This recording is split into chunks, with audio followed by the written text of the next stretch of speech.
ক্ষমতায় না থেকেও তৃণমূল কংগ্রেসের যে প্রার্থী শাওনী সিংহ রায় এলাকায় তোলাবাজি থেকে শুরু করে র্যাগিং থেকে শুরু করে সরকারি সম্পত্তি দখল করা শুরু করে একাধিক তার বিরুদ্ধে অভিযোগ উঠছে। ক্ষমতা না থেকেই যদি এরকম ওর অভিযোগ উঠে, তাহলে ক্ষমতায় এলে তিনি কি না করতে পারে, এই বিষয়ে আপনি কি বলবেন?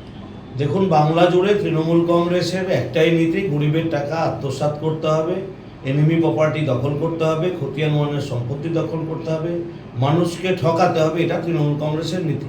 তাই এখানে যিনি তৃণমূলের প্রার্থী হচ্ছেন সে সেই নীতিতেই চলবে, এটা স্বাভাবিক। তারা সেটাই করছে। 15 বছর ক্ষমতায় থেকে মানুষকে কি দিয়েছে? লক্ষ্মীর ভাণ্ডারে বারবার 500 টাকা দিয়ে ভোট নেওয়া আর মানুষকে বিজেপির ভয় দেখিয়ে ভোট নেওয়া, এই দুটো তৃণমূলের লক্ষ্য, তৃণমূলের কাজ। তাই এবারের নির্বাচন অত্যন্ত গুরুত্বপূর্ণ নির্বাচন। আমরা মানুষকে বারবার বলছি, মানুষ যদি সত্যিকারের সুরক্ষা পেতে চায়, মানুষ যদি সত্যি নিরাপত্তার অভাব বোধ করে, তাহলে নিরাপত্তা তাদের প্রয়োজন।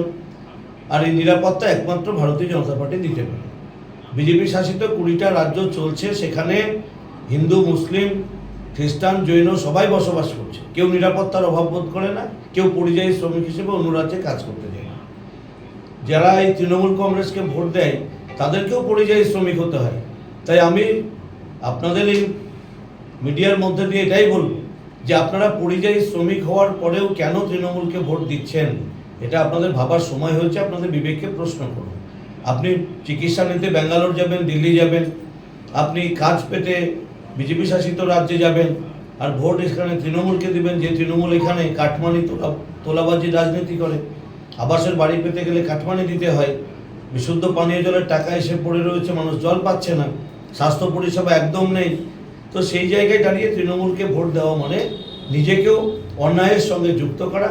তাই আমরা বলবো, সমস্ত ভোটারের কাছে আবেদন রাখবো যে এই তৃণমূল কংগ্রেসকে বিসর্জন দিন, বাংলায় ডবল ইঞ্জিন সরকার করুন, প্রত্যেক ধর্মের মানুষের সার্বিক বিকাশ ঘটবে।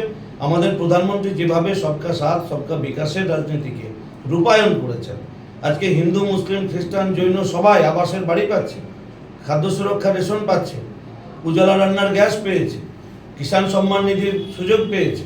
তো এগুলো তো সব ধর্মের মানুষ পেয়েছে। সে কারণে আমি বলবো যে অহেতুক বিজেপি মুসলমান বিরোধী তৃণমূলের মুখের এই কথা শুনে তৃণমূলকে চুরি করার সুযোগ আপনারা দেবেন না। যদি আপনারা এই সুযোগ দেন তাহলে আপনাদেরকে আগামী 5 বছর আবার ঠকতে হবে। বাংলায় এবার তৃণমূল যদিও থাকবে না, তৃণমূল কংগ্রেস এবার 100 নিচে নেমে যাবে, বিজেপির সরকার হবে। এই বিধানসভায় তৃণমূল কংগ্রেস 40,000-এর বেশি ভোটে হারবে।